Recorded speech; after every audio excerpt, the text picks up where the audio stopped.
thought it was him. I thought it was Riddick.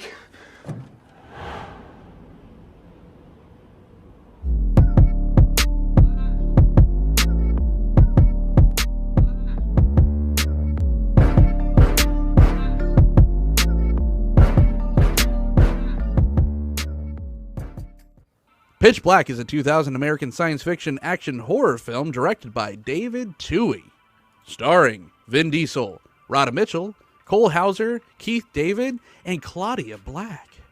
Not afraid of the dark, are you? Welcome back to the Cult of Films. I'm John, the host, and I have these two gentlemen back. I can't see them. It's too dark. It's too dark. Someone turn on a light. Oh, it's Lee, and it's fucking Stephan. Gotta get a strong job on your eyes, then you can see us. There's probably so many other, like, oh, it's dark kind of things, but I don't prepare. So, there it is. You didn't make a Pitch Perfect joke. I'm like, where do you even find Pitch Black nowadays? So I, like, put it in. Every time I typed in pitch, it was just like, Pitch Perfect, Pitch Perfect. I'm just like, come on. No one has any fucking respect for this banger of a movie. But I don't think anyone does, because no one fucking saw this movie except myself and probably these two gentlemen. And we'll figure out what point of their life they watched it in. But this is a film that was box office. It did its job. $23 million budget. It made $53 million, so it pretty much doubled its budget. That's what you want, right? And it did well enough to warrant subsequent sequels, whether those are good or not. We're not talking about those tonight. Maybe this will be a start of a little mini series of talking about the Riddick series. But in my opinion, and this is kind of bearing the lead a little bit, this is what makes this movie so great, because the Chronicles of Riddick, it's just like, oh, it's about this like crazy badass dude, but it's just like, yeah, this movie interrupts at like a traditional action movie, and then shit happens, and then shit hits the fan, and that's the best part of this, because this fucking film doesn't care who is addicted to whatever, or who's a badass, or who has this knowledge or this knowledge in their background. Everyone's fucking getting eaten. I love Pitch Black. It did not play in our local theaters, and at the time, like, was not venturing super far out via trains and etc. But I remember catching this at Blockbuster, like when it first came out. I remember like knowing like, okay, it'll be out March 22nd, and like walking to the Blockbuster, getting back, watching this movie, and like just fucking enjoying it. Like this was everything I needed in the year 2000. Like it's mostly what I need right now, but this is great. I love the franchise. I actually love the Chronicles of Riddick. I know that's like a hot take. People are not as enthused by that. I like the third one. I'm looking forward to the fourth one. And fifth one, maybe. I mean, it looks like this guy's just going to keep going. Hey, the Chronicles don't stop when it comes to Riddick. They are Riddick. Well, Vin Diesel, I understand, loves this character. I believe he owns the franchise now, and like whether it makes money or not, he's like, I'm making more of these motherfuckers. And when you own everything, it's very hard not to make some profit. But also, Vin Diesel only is in 4 movies, right? He's in like Guardians of the Galaxy, which is ending. He's in the Riddick movies. He's in Fast and the Furious, and he's in Triple X. And I'd be surprised if anyone could name another one. Name every single movie he has ever made. Just to spite you. Huge But fan. before you do that, Lee, what's your history with this film? Oh, well, I also love it. It was nice to go, because I don't really rewatch movies normally, so it was nice to have an excuse to finally rewatch it after like at least maybe 10 years, I don't know. But back at the video store, back in the heyday, this was on my shelf. We had like staff picks that were on like a shelf, so people would be like, do you have this? I can't find it. And we'd be like, it's on my shelf, motherfucker. It'd be this awesome little like thing that we did. So no, like I like a lot of the filmmaking in this. I hate the rest of the series. I thought that was a hot take, but whatever. I don't hate it. I think it's fine, but I like this one. This is like, as a singular film, and to revisit it was so nice to see stuff. I think it's Vin Diesel almost at his best, or like being used in a way that's like very close to his best. Richard B. Riddick, escaped convict, murderer. And I think as a film, it's even sort of like an example you would show in a class of like, here's how you use color, here's how you do pacing, here's how you do characters without dialogue, like here's how you do all these things. But it's like very flat like that, but it's really, I really enjoy it in that way. It does not feel its length. It's a cinematic triumph. 10 out of 10. Thank you. Wow. All right. You'll probably get this, Lee, because I know that you and I not to alienate you, Stefan, but you and I like a little game called Magic the Gathering, right? Oh, so yes. this movie came out in the year Slivers? 2000. Ah, you bet. Yeah, exactly. So this year, credibility maintained. It came out when I was I was a sophomore in high school when this came out. It came out in the perfect time. I was like dick deep into Magic the Gathering because when you're into Magic the Gathering, you're not dick deep into anything else.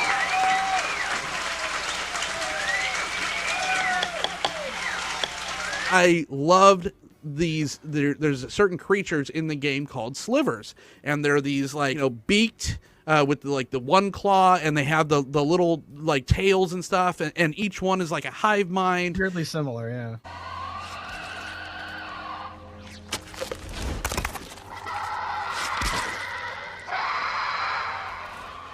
Do I even want to know?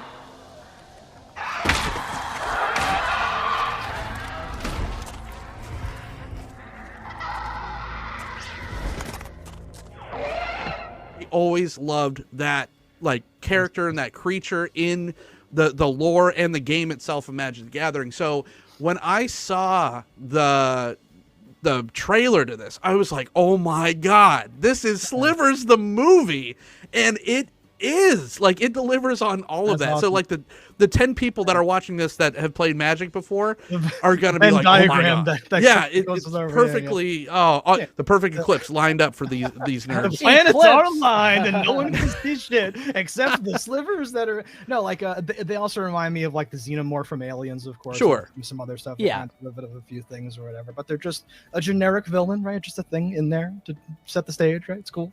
But to me, it's the perfect MacGuffin because we were on our way to the ship was on its way to an action movie. It was supposed to, they were going to land on whatever said planet. The payload was going to, Johns was going to deliver the payload, but he was going to break out on the way. Yeah, something. And it was going to be a chase, and it was going to be the fugitive in Sci-Fi Fugitive, because hey, guess what? David Twohy was famous for writing the fucking Fugitive. So all these things doesn't even really for sure tell you if I remember correctly. I know it was an asteroid, or she had some kind of ideas of what happened to the ship, right?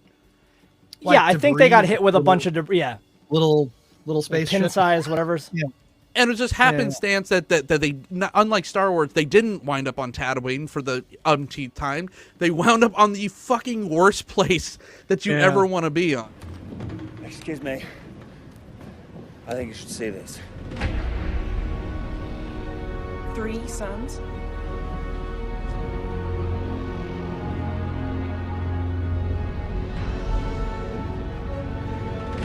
Bloody hell. The creature design and just how everything kind of builds, and Vin Diesel is the whole time he's just listen, I am not the worst thing here. I don't know how he knows everything before it happens in this movie. Well, I think it's just he's generally perceptive, and he watched that person, or at least heard that person get mutilated, and he's like, okay, well, something killed that guy and it wasn't me. All right.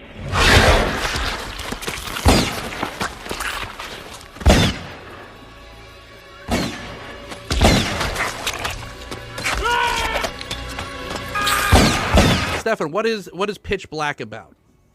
Pitch Black is about a downed spaceship that must try to figure out their way out on this desert planet full of 3 suns that are slowly edging their way towards an eclipse, where these nocturnal-style, ravenous flying piranha-esque monsters will kill everything in sight if they don't manage to locate the fuel cells and put them into a tiny spacecraft and get out in the perfect amount of time, while also staying in the dying of the light.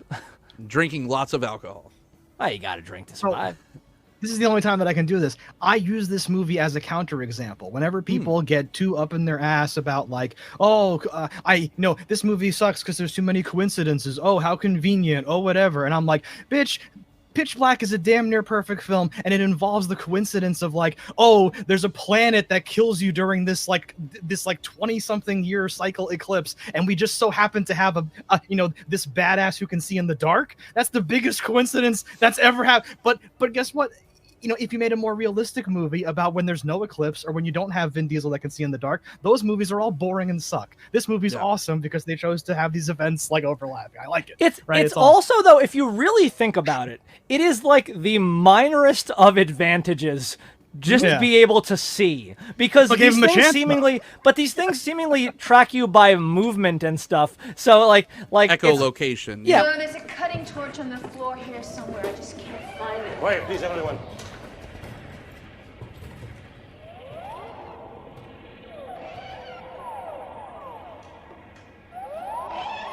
Why do they do that? Make that sound. Perhaps it's the way they see.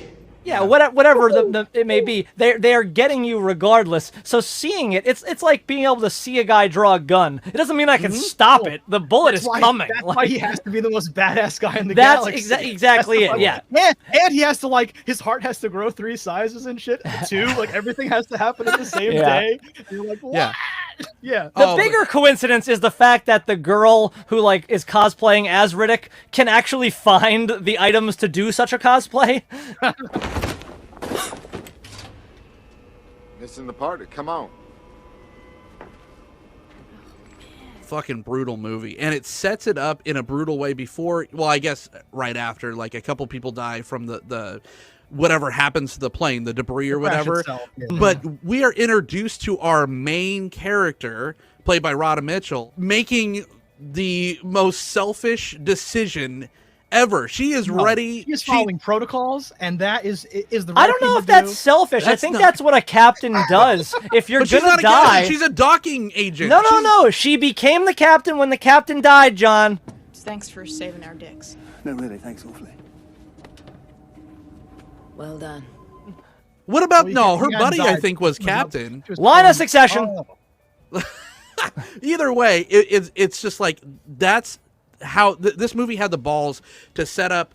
That's supposed to be your likable character. That's the person that you're supposed to be rooting for. And it's just no, she just tried to fucking kill everybody. Because everyone they give different personality traits to. It's not so it's almost like a Western where people are like, I don't know if I can trust him, right? That whole and the bounty. It is. Well, you can't trust anybody. Yeah, it's a man in black. It's a hateful eight kind of. No, for sure, because everyone has a thing, right? Yeah. Everyone and that's what makes this work, because on the surface, you're just on this boring ass planet, a deserty planet. What do? We have to flesh out our characters. We have to make everyone interesting. Aristocrat, a drunk guy that wants to die in Paris.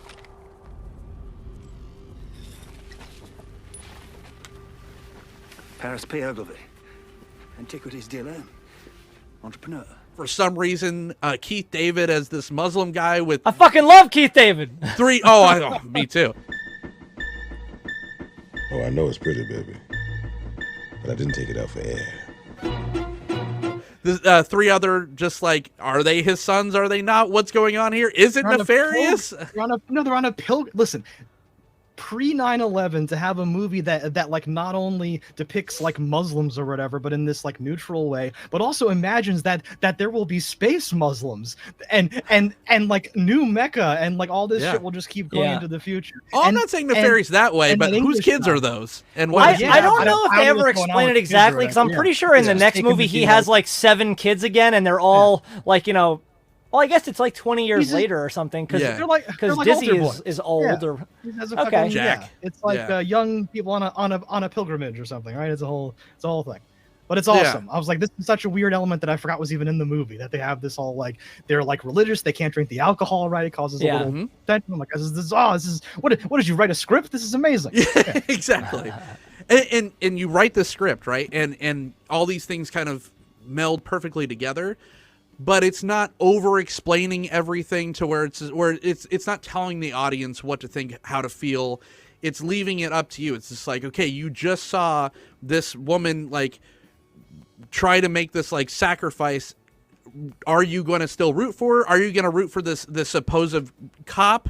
Because on the surface, when you first meet John, John's is revealed slowly and at a perfect pace, like throughout the thing, where you're just like, okay, we know he's an asshole because he's probably this like, you know, uber dick, I'm gonna track down the bad guy, but then it like by the end of it you're just like completely rooting against him.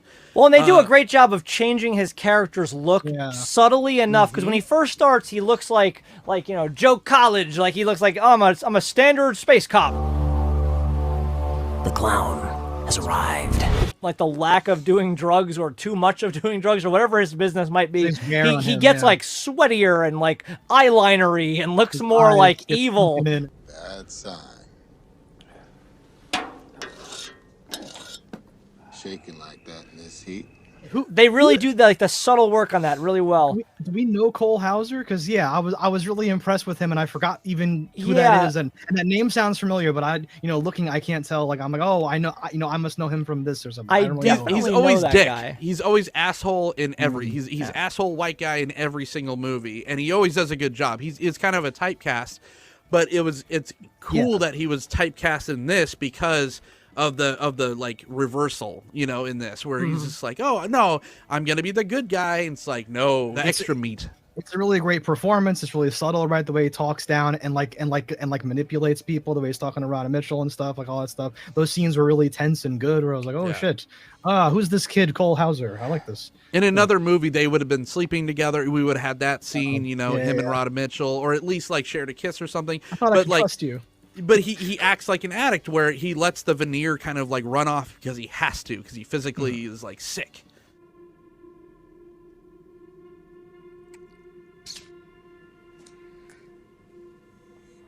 So who are you really? You're not a cop, are you? I never said I was, Scarlett. I like that it goes through the eye. Like that's the modern day through the like between the toes. Yeah. And it looks cool. Space drugs, whatever. Yeah, well, because later she says something like, "Oh, do you need a spike or something?" Like there's even like little lingo in the script of like what they would call the space drug or whatever it is. And does he die because he accidentally loads his like drug shell into his gun, or am I making that up? Is that what happens? I believe that's what happens. Know that, but I don't think it would have mattered at all. Listen, it's poetry. It rhymes. Yeah, it's like poetry. So if they rhyme. You see, he's got the victim of his own gun bullet. Dude, like, well, he had no chance. He's fighting against like a planet of aliens and fucking Vin Diesel, who in this movie, prime Vin Diesel. Vin Diesel does some things in this movie that are like, he's so more than human. Like the whole like taking his shoulders out of their thing to go through that hole.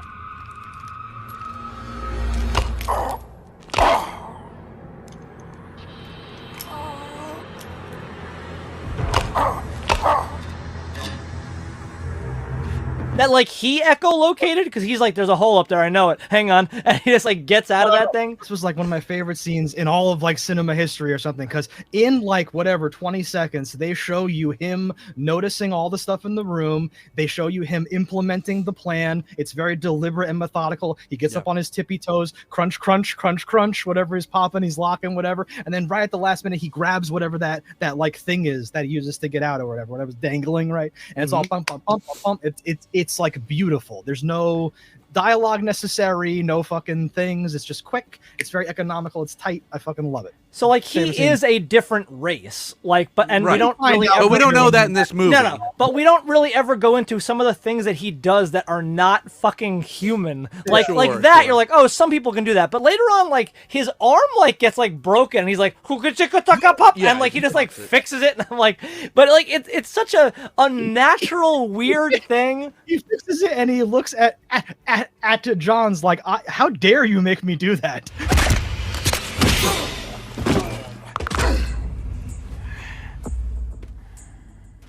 But for like, some of the things he does get treated like a normal guy. Like he gets knocked down. This like things that happen in this movie. You're never gonna keep him down. And in damn deed. But that's but like, not being human or whatever. He is very humanized because he does get his ass handed to him a couple times. Like Johns and Claudia Black like take him down, and they're able to capture him enough to put him back. You know.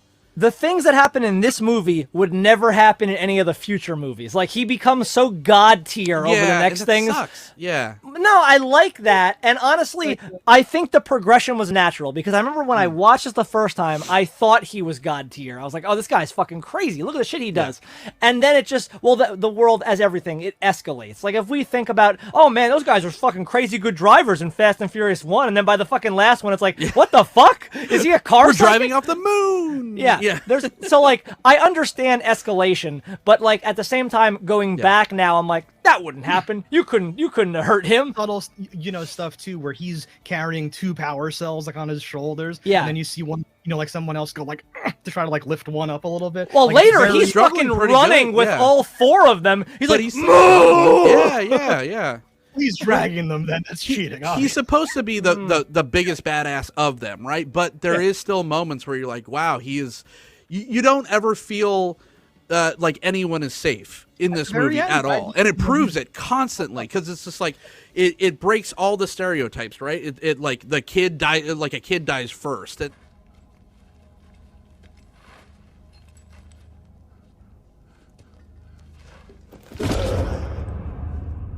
Okay, we're killing children. Yes. Yeah. Claudia Black is like a fan favorite. Like, everyone loves Farscape, and she just like gets fucking redshirted like pretty quick. Yeah. So it's like this movie plays with your expectations a lot. And of course, the biggest spoiler is our main character doesn't make it.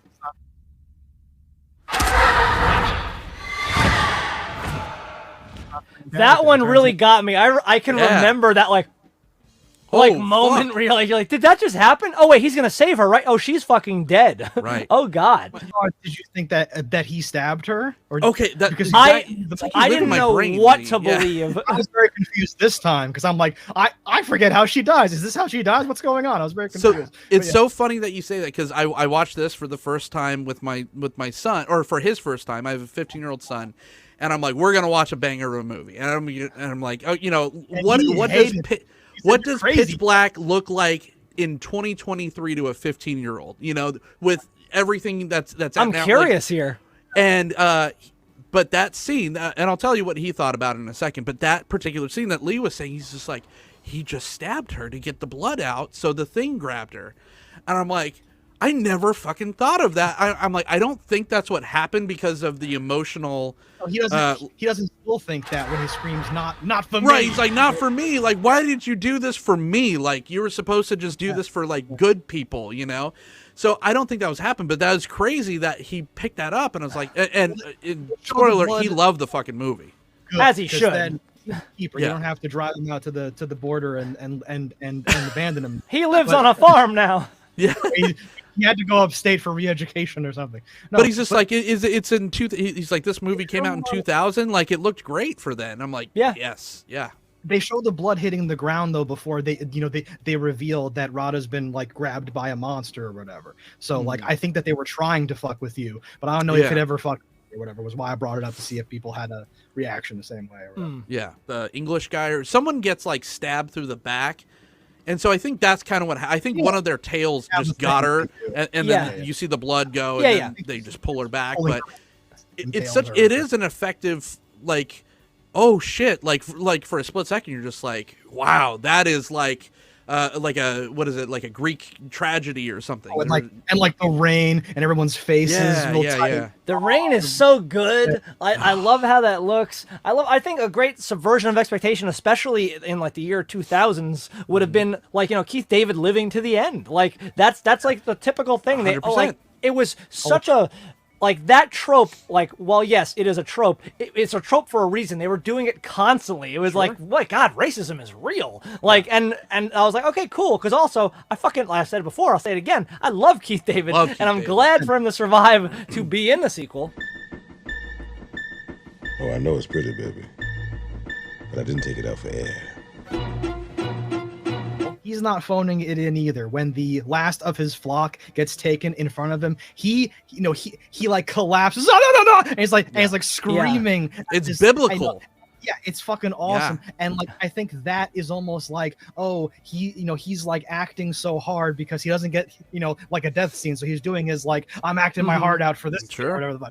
He does such a great fucking job. His little quips and stuff, and then building up to this where he's so like reserved and strong, but then when like the last one's gone, he's like no, it just falls apart. Yeah. He just collapses. Yes. His like amazing religious optimism, I'll call it. Like I think you've just fucking nailed it. Like him saying like all deserts have water, and I'm like I remember just being like, what? Like, hey, you're on an alien planet, so like there might not be water on this fucking whole planet. Like, there's no rules. This isn't Earth.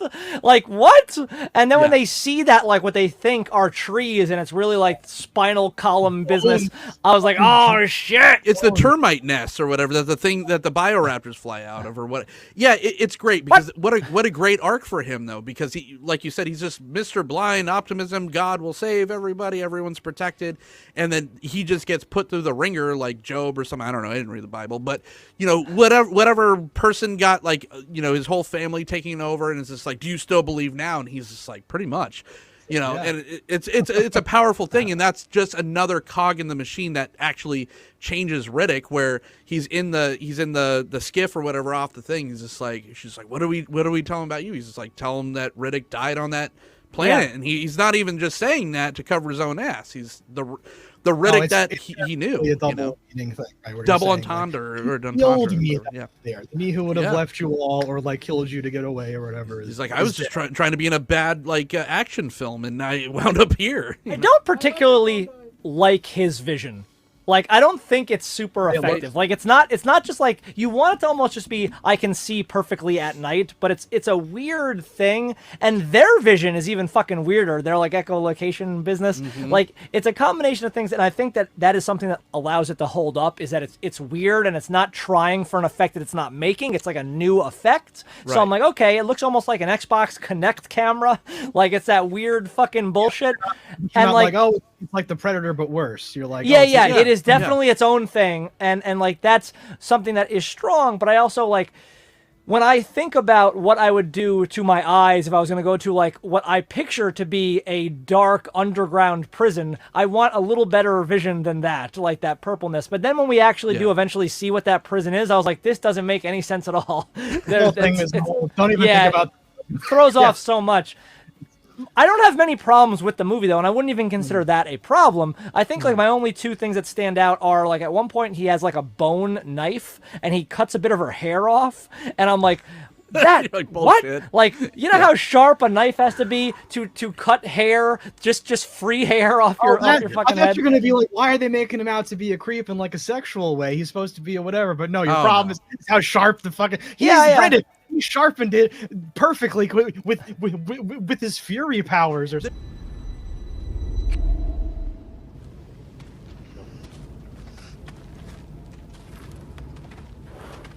he uses his fury powers later when he just happens to find a knife that's perfect for him. Yeah. That personal grooming implement. Personal grooming appliance. Where he makes some kind of noise, and then they're like, "Oh, is that Riddick?" And then it like flashes to him like sitting in that guy's seat, like taking I a love drink. that. I thought it was him. I thought it was Riddick.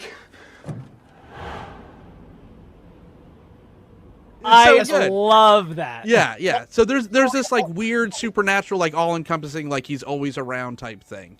Where it's just like he's a human, but he's not quite a human. So maybe he is able to cut it in such a way, such an angle that an alien species could, with this like, dull I will bone knife. allow that to say that as a possibility. The thing that I think cannot be explained away is as they are entering the atmosphere and they are at the wrong angle, the front windshield breaks in, and I'm like, well, you're dead. Oh, no. You're dead at that point. That like 4 billion degrees is just hitting your fucking life. Did you see those flaps? She's good. We did it. No. That did bother me even the first time I watched it, I remember. But what this movie did, like, okay, it came out in 2000, so this came out after the big push to revolutionize what effects could do. Because in 1999, a little movie called The Matrix came out, and Dark City came out, and all these movies that were trying to push the envelope of just like, what can we do with computers now? And this, you know, the Bioraptors, there are some moments where it's like, oh, okay, you could see the seams or whatever.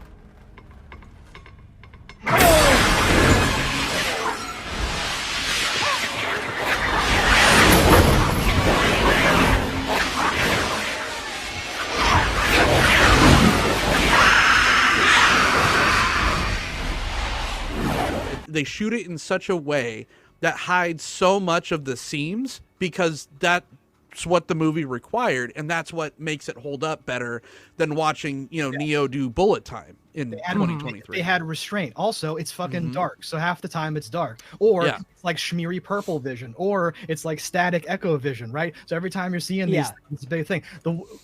My one problem, but in all fairness, I didn't like it in the year 2000 either, was Claudia Black's death.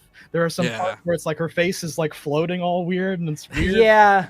This is not good. But like literally that, like a moment there and then like a moment later somewhere, that was all the points where I was like, that's a little rough. But everything else, I'm like, this is fine. This works. This is better than half the shit that you're like, When the dude blows on the fire and like it illuminates and you now see he's surrounded, I was like, that looks good. That looks real good. I like that. That was like a trailer moment. Yeah, and it was. Yeah. Afraid of the dark, are you? That was the moment that sold me, because I remember the trailer being, you know, everyone's like, what's in the darkness? So blah, blah, blah. You know, they're just talking, and it's mostly like just Vin Diesel looking badass and all that shit. And then the very end, it says pitch black, and then it does that scene where he blows the fire, and then I saw the slivers. I'm like, oh my God, Mom! Buy me this fucking ticket! Yeah. Mom! Slivers! Mom, I need a ticket! I know I thought that at the time too, but I was not thinking about it here. It's so weird though, because the tails are like a huge giveaway. That's really huge. Yeah. All that shit. You know what's weird? Who the fuck investigates a hole? Someone just got brutally murdered. I know. A hole. I know. Or even the guy, like he like sees a hole. He's like, oh, a hole. While I'm digging a hole, let me go into that hole. I'm dead. Like, it's just such a weird, like, you know what I don't do on alien planets? I don't venture into fucking holes. Stick your head in a fucking hole. Maybe he was looking for water, you don't know, whatever, but just not in a hole. Just the sheer fact that she goes in after the bloody hole afterwards, I'm like, oh my God. Yeah, because you don't know what the fuck there is. Like, and not even to say, oh, there's probably a fucking army of alien monster things. Like, something killed this guy. Irrefutable proof. He's dead. Like, why go fucking poking the bear? So tense, and then when she gets yanked back in at the end, I was like, hell yeah. Because I'm like, so wait, good. isn't she still attached? And then it pulls, and she's like, get it off me! It nearly got me.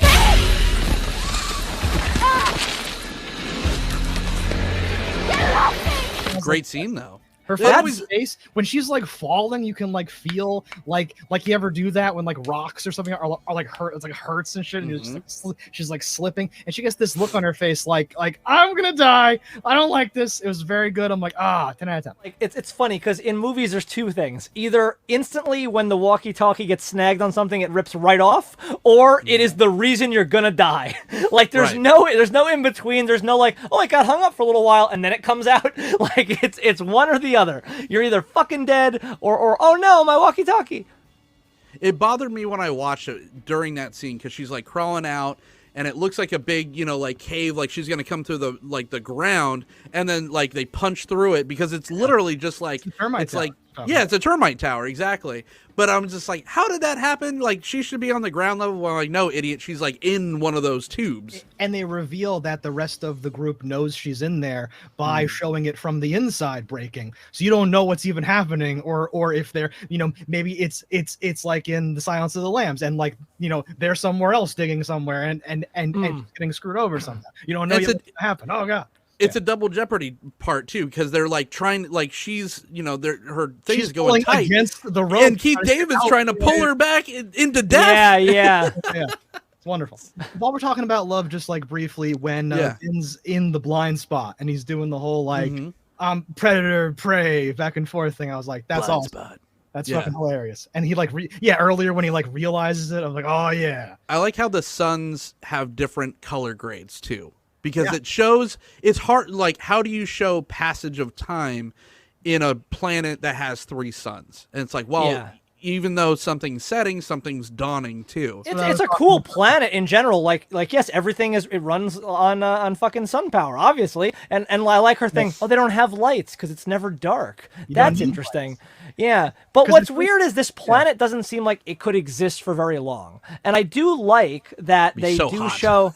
Well, no, I don't even mean that. I mean, like, on its face. And they did do things that I enjoy here, like having them cannibalize themselves. I'm like, yeah, because what the fuck? How are these things alive? Yes, they hibernate for X amount of whatever cycles, and then they come out, but they would be hungry. And we can see they have killed everything from the planet. Right. And how long would it take for that to happen? Like, yes, if you are the dominant species on a planet, eventually you will pick off everything that is, you know, under you in the pecking order, and we have reached that thing. This might be the first year that there's nothing else left to eat, and at some point humans colonize this planet, and however long it lasts, they've made it through one since then, potentially. This would be like if a woolly mammoth alien crash landed on the movie The Road, where like everything has gone to shit and all the humans are eating each other already. It's just like, dinner time, boys, meat's back on the menu, you know.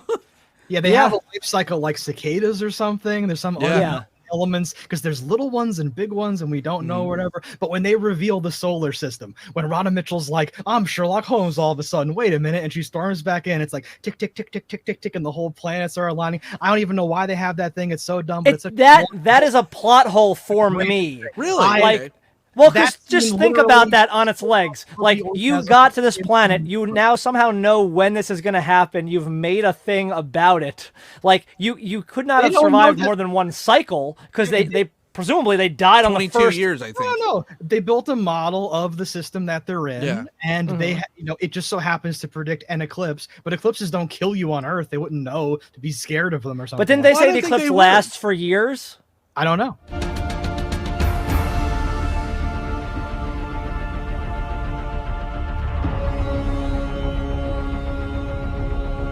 No, why it matters is they did not have any battery-powered things. And if you know what your solar system is, and you know this is coming, even for any level of time, it's weird to have everything be solar-powered. Yeah, I don't know if they were stranded at that point or if there were like arrangements or something. We don't know any of that shit. Whatever. Well, because I love the little clockwork model. Is the day cycle was, I think, 22 or 23 years. So they wouldn't know. Like, you know, they might have built that on year 2, and they're like, okay, if my little toy model is correct, we're gonna have an eclipse. What does that mean? We don't know what that means. You know, maybe but to be able to have that thing, meaning you know how things line up, I feel like would be able to tell you how long something would last for, and you'd be able to plan for things. I think that's just a cool plot device to be like, look at this thing. Oh no, this is happening, but not to be able to step back and look at it with actually like, wait a minute, critical thinking here. What do you mean? Well, they were geologists, not scientists. No, and like in like a normal or even like a lesser science fiction movie, that would be on a screen somewhere. Oh, we got a data dump of their telemetry data. It says this. Oh, here's where we are. That's weird. Oh, look at the planetary alignment or something. Because you might leave the planet during that just because it might get incredibly cold, and you're probably not set for that at all in a place that is always deserty. I don't know. Well, if you're going to live on a planet that's always sunny with 3 suns and not burn up, then why not think that you're going to survive the cold? I don't know. I just think, you know, cut to Lawrence Fishburne from Event Horizon just looking at the thing going, we're leaving.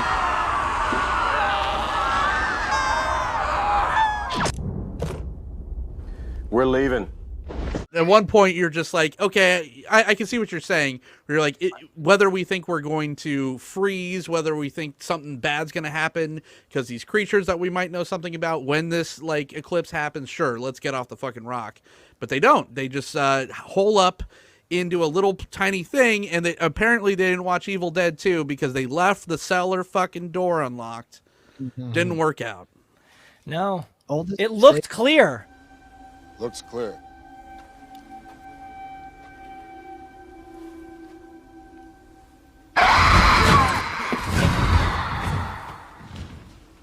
You said clear. I said it looks clear. What's it look like now?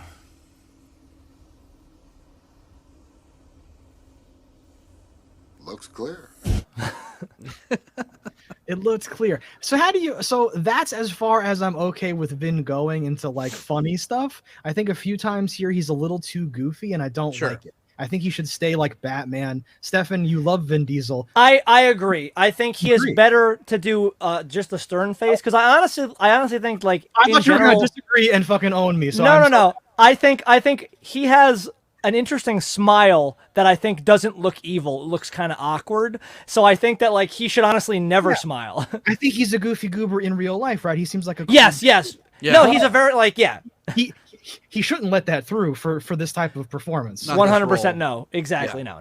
Okay. But he only does it like twice. But everything else is like subtle and like undercuts and ironic and like, think about how this could have gone or whatever. I do love it looked clear. I think that is a good line. I think he worked that fine. I think he goes right up to it and fucking sinks it, clean. Perfect. And it's a great thing. But there's some other part where it's like, and it does this like weird like laugh, and I'm like, yeah. No, see, that's the part that I was going to push back at that I actually did like. If he was more straight throughout the entire thing and more dry, and he was just more stone cold killer, but then because at that point he's literally laughing in that guy's face about his faith. Because he's just like, where's your God now? Because it's just started raining and all their bottles were over. Character development, like, oh, this is what it takes for him to crack. That was pissing on everyone's grave at that point. So I liked that part of him cackling and doing this thing where he's just like, you guys are all fucked. And I've been telling you this from the very beginning. So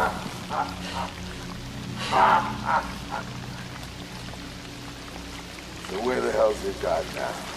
I totally agree that there is a few too many quips in this movie where it just shifts tonally a little bit where you're like, that is out of place. That's the only part to me that doesn't hold up. I just think his thing in general seems to be like, because he is like a calculated, cold murderer. He's a tactician of sorts. Mm-hmm. So like certain things that he does strike me as odd, where I'm like, that seems like against the character's thing. Like his natural inclination to like go back into the shadows. I'm like, it doesn't work if the monsters can see. Like, literally okay. It looks very cool. I'm going to jump in this pool so the shark doesn't get me. But either that's dumb for the character or dumb for the movie, because a moment later then that young boy walks out and the monster immediately sees him. And I'm like, Vin was right fucking there, like moving a moment earlier, and you didn't see him. Me, So what the fuck was up with that? So like things like that are a little weird to me. And like he's also like his smart things of like, keep the light to my back and blah, blah, blah. Like it's like giving them instructions. I'm like, yeah, that makes sense because it blinds you. Like even that part where he turns the corner and he gets blinded, he's like, ah, and he like gets thrown to the ground. I'm like, I love that. I think that's great. Wonderful. The idea that it's like also like a negative at times, right? Because you want to clear it first, they show it to you. And instead of him saying, hey, be careful, you might blind me if you shine the light in my eyes, they just do that where they show you, and it's like, wait, what's exactly? The same way, like I think they on the nose a little too much. You see, like the light physically hurts the monster. I think like just showing that rather than telling it, I think would have been fine. But my thing I was gonna say that is the issue against his tactical nature is like him kind of like resounding or like being almost happy, it seems, as light goes out and he's like, I'm in my element now. I'm like, but this is not your element. It's against anybody else, it would be fine. You'd be great. Right. But you need that light as much as they need it. Like it doesn't. There's nothing good about this for you. Like, right. I don't know what you're saying. Like, it's like, yes, it is a superpower to be able to see in the dark compared to someone who can't see in the dark, but you're fighting against things that can see in the dark. So you're just on equal playing field against a whole lot of fucking things. Like, you have a knife. They have knives for fingers. Like, you're fucked, bro. Him staying in one spot made sense because it works off echolocation. Yes. And if things are moving or whatever, fine. Or they smell blood somehow. That's one thing. But yes, him slowly backing into the darkness like Batman did fucking nothing. It's but like, looked cool. It looked cool. It looked great. Looked great. Oh yeah, okay. It was like the only thing, like the performances were aces across the board. It's just sometimes the script got in the way a little bit. That was, I think, the weakest part was the dialogue at some points and just some things like that. The decisions with the script. Mm-hmm. Those are the few little nitpicks. But for the most part, it's still such an enjoyable experience. I had probably more fun than I did when I watched it when I was like 16, 17.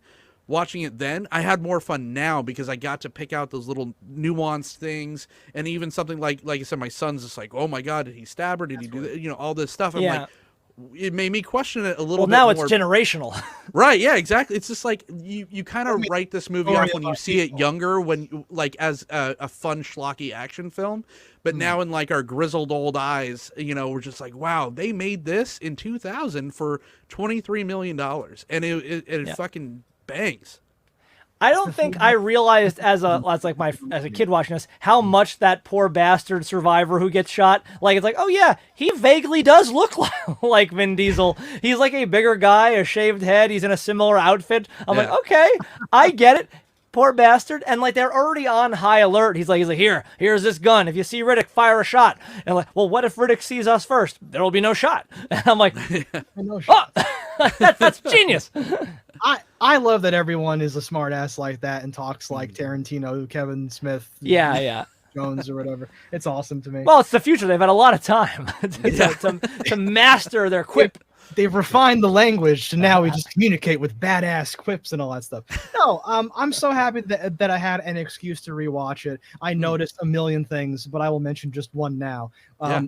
Like the blast doors close subtly behind, the other guy way in the beginning when she's like gonna pull the big lever of like the plot, device or like dark secret. And like the doors close behind him all like subtly while he's delivering some sort of line. And so he doesn't know. So like his face doesn't telegraph what he knows is happening once the ka-chunk happens behind him. It's this brilliant, again, like subtle little thing of the film. We're knowing what's going to happen now and being a like grizzled old person who like nitpicks stuff. It was a super rewarding experience to go back to, and I'm really glad. I'm like, yes, it's still good. I was not wrong 20 years ago or whatever. Yeah, it was a good justifying, like, yes, I was right. I was right to like this film. Yes. And this is the point of the night where I like to and it's a little bit different because I have some context now because I did this beforehand, where I like to ask everyone who they would recommend this film for now in 2023, with everything that we know. I could say that I did that, and I recommended it for my 15-year-old that's into, this kind of stuff, and he thought it held up with, seeing Ant-Man and the Wasp, like, or Quantumania, like, a couple days before with how far, visual effects have come and how much everything looks, great and photorealistic now. And for him to be able to watch this movie today and just being like, that was thrilling, that was amazing. He laughed at the jokes, he loved it. So it's just like I would recommend it for that person exactly, like young people that are like dipping their toes into the genre, and this might just like send them on a journey, and it did for my son. So Lee, who would you recommend this for now? Oh yeah, no, off of that, like anyone who can handle sitting down, because it is pushing 2 hours. It's like an hour 40 or whatever. It's something. So like it is, and you should watch it like a film. You shouldn't just. But yeah, anyone who's like, yeah, I people tell me movies suck now and they used to be good, but I don't know which ones to watch. I'd be like, you watch this. If you like sci-fi, action, horror, whatever. If you've seen this Vin Diesel guy and his furious fast cars stuff, and you're like, I'm not really into him. I'm like, no, trust me, go back, watch this. This is its own little thing. Yeah, I think you could pretty much recommend this to anybody because this is on the film end. So like, I'm the movie guy. This is more a film than a movie. It is more like an actual character movie than a horror movie. So I think this is like a gateway drug for a lot of people. And I think the bonus of recommending this now is if you're like in your mid-20s or younger, you probably haven't seen this. This is you're not of a generation that's watching things on TV anymore. You're watching things that are on streaming, and like I don't see this advertised to me on those things. And because there are so many streaming services, and you have to click and find, and things are so targeted to you specifically, you probably don't know about this movie. Like, while I think this is a cinematic triumph, I don't know that this goes down in the annals of history as this great movie. There's no memes either. There's no GIFs. No, how are the kids supposed to know? Exactly. No, I think anybody could enjoy this. I think if you're trying to get your buddy into horror movies, this is a great one because like it's like a real movie that also is horrific. If you don't like horror movies, this is a great movie because it's like, oh man, look at the acting. This is great. If you like action movies, it has action. It's really a good pull in any direction. It's a safe bet, a safe recommend, a good date movie because you're not going to hate it. They're going to enjoy it. I think across the board. Yeah. Young, old, you watch this.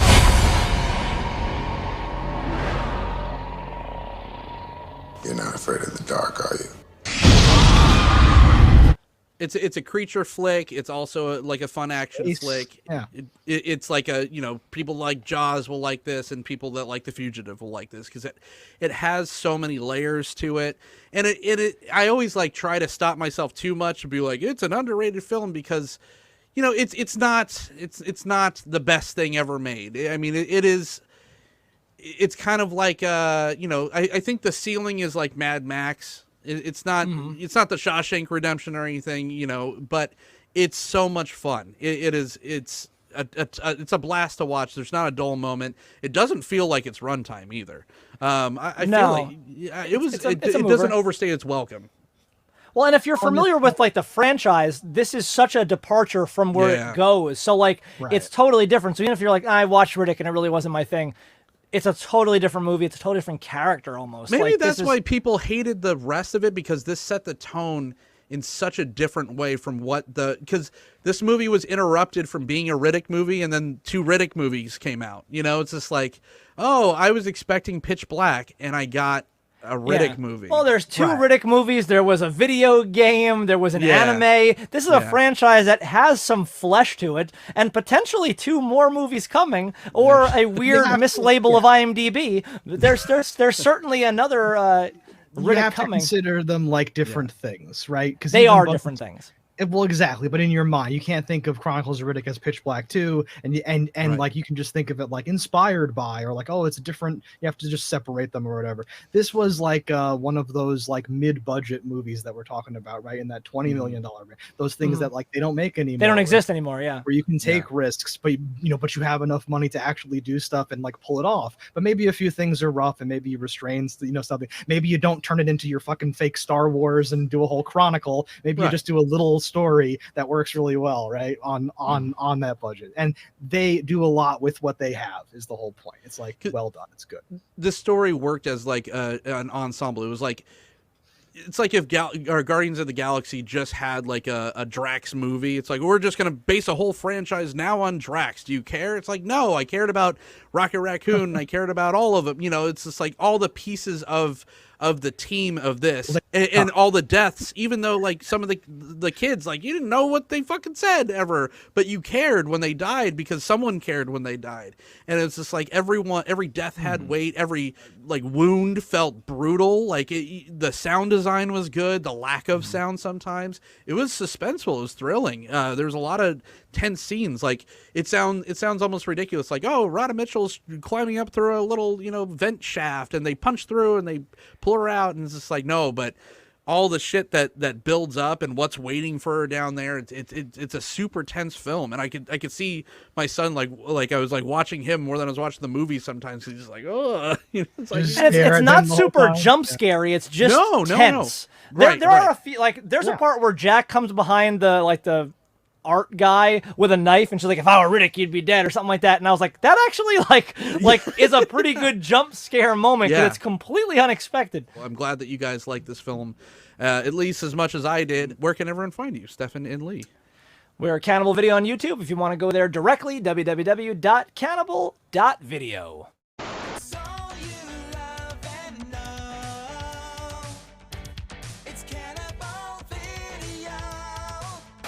We're on the Twitter. We don't tweet very much, but new videos every Friday. I'm Jon the Host. You could follow me at Jon the Host on Twitter. You could also follow this very show at The Cult of Films on Twitter. You could subscribe to the channel if you like hearing me and other people talk about movies like Pitch Black and, I don't know, Real Genius and other stuff. It's kind of a potpourri of cinema on this channel. So tell everyone about it. Click the like button. What do the kids need to do these days? Hip thrust that motherfucking like button, click the bell, and eat shit and die. We'll see you next time.